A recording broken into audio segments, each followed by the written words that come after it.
this on a page, different links of where we can also find those evidences. Send us the evidence that you have a structured company. Of course, if your company is structured, you'll be having your audited financials, you'll be having all of the documents, right? And at that point, if those small steps are taken in the past, were not documented, or I did not even take them, what will happen after that video? I will not receive the award, right? So when you see people doing great things, and you want to be like them, know that what you see is the end result. And there are days behind the scene when they take the small steps. So what are the small steps you can take today that will help you to achieve your dream? So don't just look at people's accounts on social media, though some are fake. But even for the ones that are real, don't just love what you see. Also look at it that what are the small steps I can take that can help me achieve my own goal, my own dreams, my own aspiration. And someone will say, why won't you get the award? After all, you live in London. So maybe that's the reason. But I'm here to let you know that it's nothing that I've done outside Nigeria that qualified me for that award. It's everything that I've done in Nigeria, and most especially in this city, Ilorin.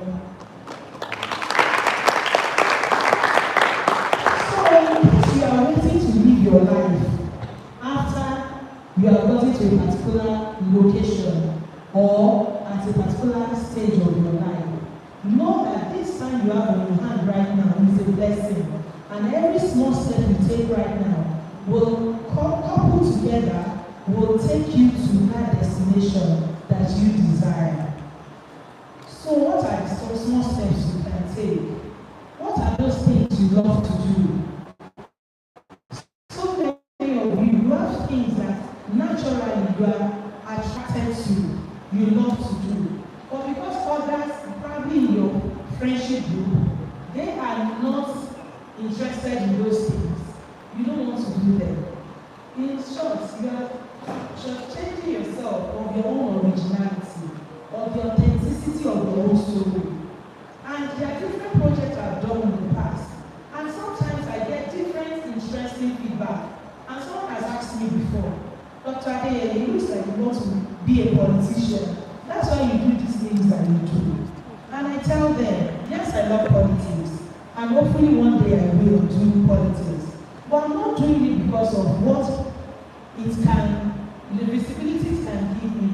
It's just a heart to create change, to ensure that people around me are not the same. Last year, 2025 in November, in this city, we trained almost 200 young entrepreneurs on how to use AI to improve or develop their businesses.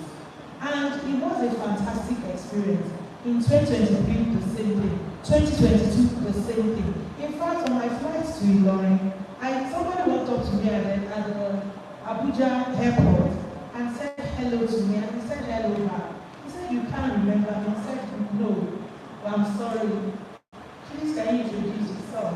And she said, in 2023, I was one of those women that learned how to run their businesses and also some digital technology skills, 3 steps that was organized by Life Foundation. And of course, it was a warm embrace. I felt good about it. So those things that comes from you naturally, that you love to do for people, either you want to serve, you want to volunteer, don't stop yourself from doing that. Because those are the things that will eventually put together, add up, to take you to guide your destiny and your destination.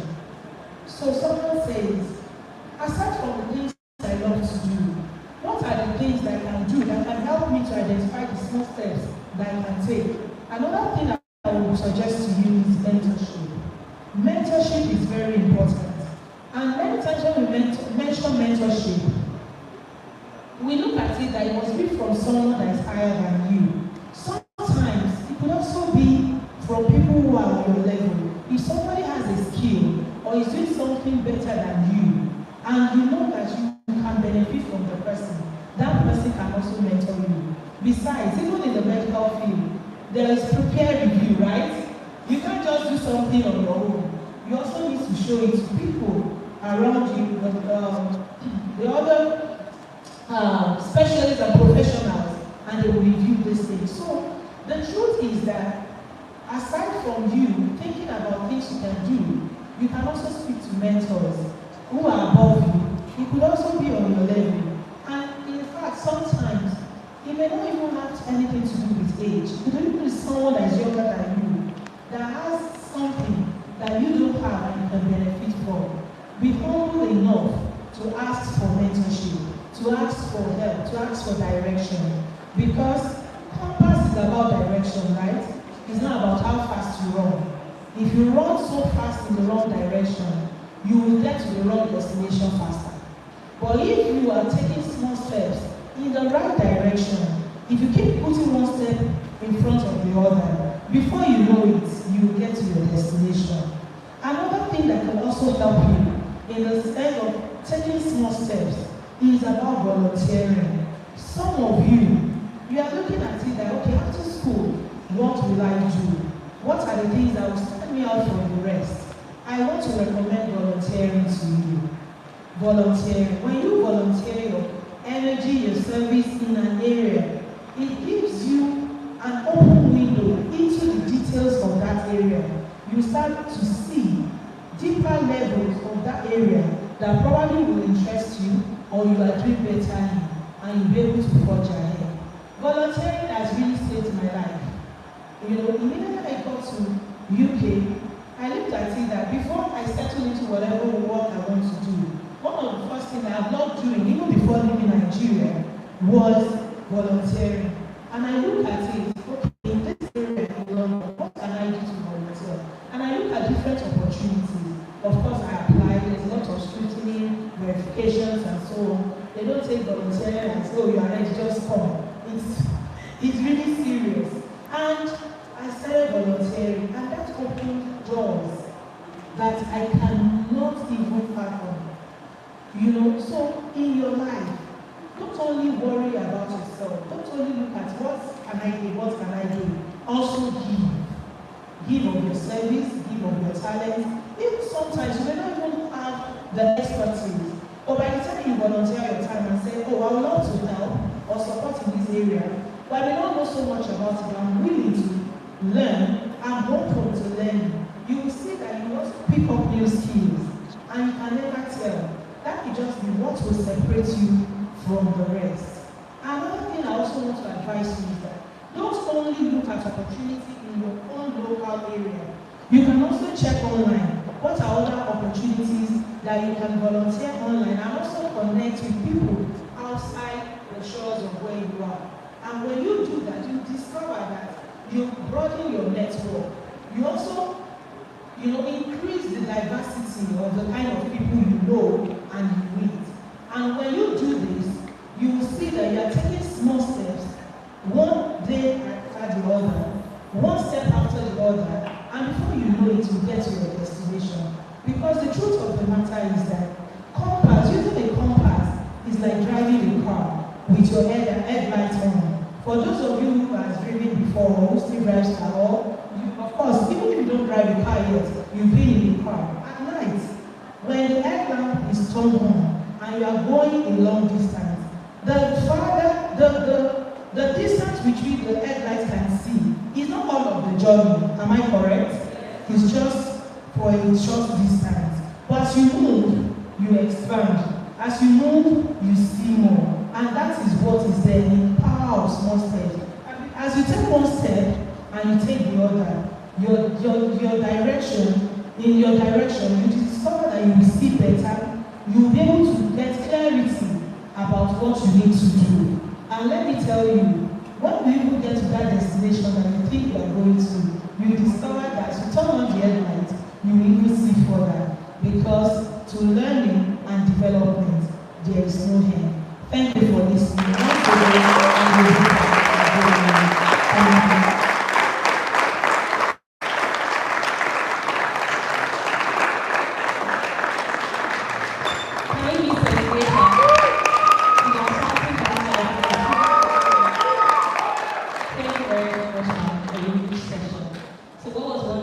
slogan was. Can anybody shout anything? Trust me. Okay, one person. Sorry? Okay, listen. Documenting your journey. Maybe okay, somebody from the session. You're going to say something little. Mentorship. Thank you very much. Please stop there. Volunteer. Thank you very much. Like you said, I don't need to leave house. What was one thing that she said that stuck for you? One word. Small steps. Thank you very much for the experience. And one thing that person stood out for me was she said, compass is about direction. So if you are going to the wrong place, that's the faster you get to the wrong place. Thank you very much, ma'am. We are super grateful for the time and dedication to TEDx Heritage. So along now we'll be having a performance of spoken word by Ilorin and Uighur. He's one of our own Uighur community.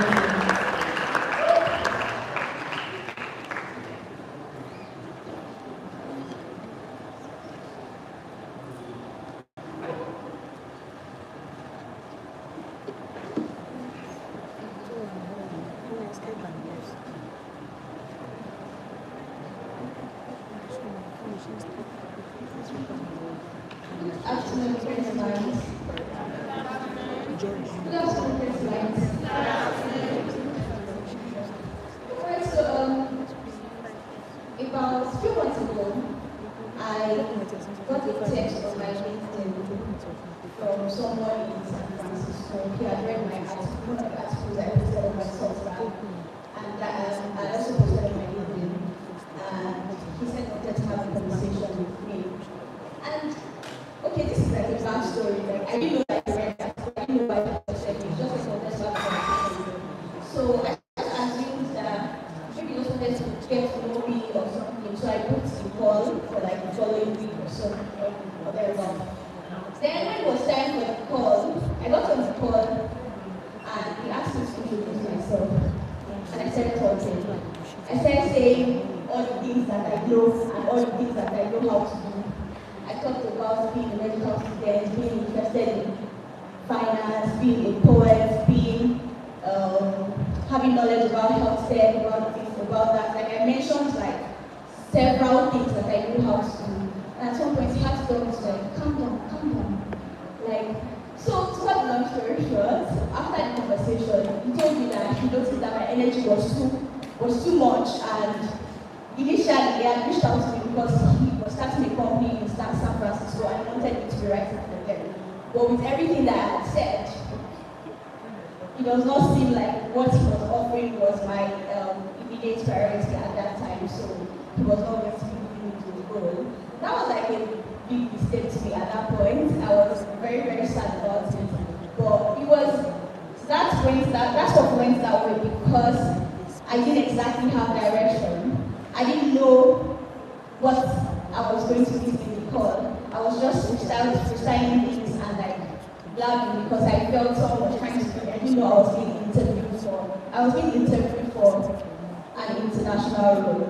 So yeah, the title of my poem this afternoon is Saturday Markets.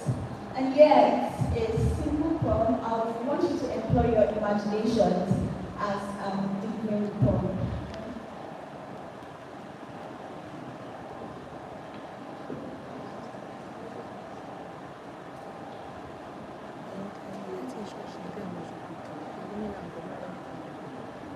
So there are 4 unsolicited ways to give yourself a new scent. 4 unsolicited ways to give yourself a new scent. 1. Apply a perfume you got from a roadside house man. 2. Throw yourself into a field of flowers. 3. Visit a local abattoir at around 6 p.m. not using a nose mask. 4.